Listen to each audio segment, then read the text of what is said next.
Men bundan buyon Amonga sajda qilmayman. Men yagona Xudoga iymon keltiraman.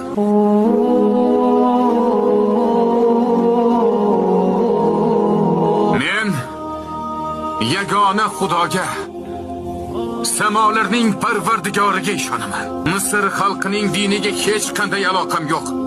Hammaning tanlovi ixtiyoriy.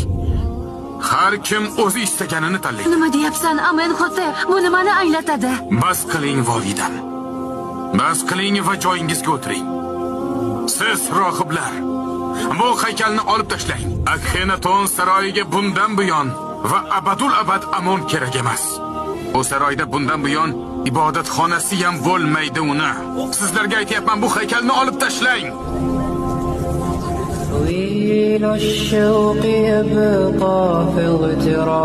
Butun koinot irodasi izmida bo'lgan Xudoga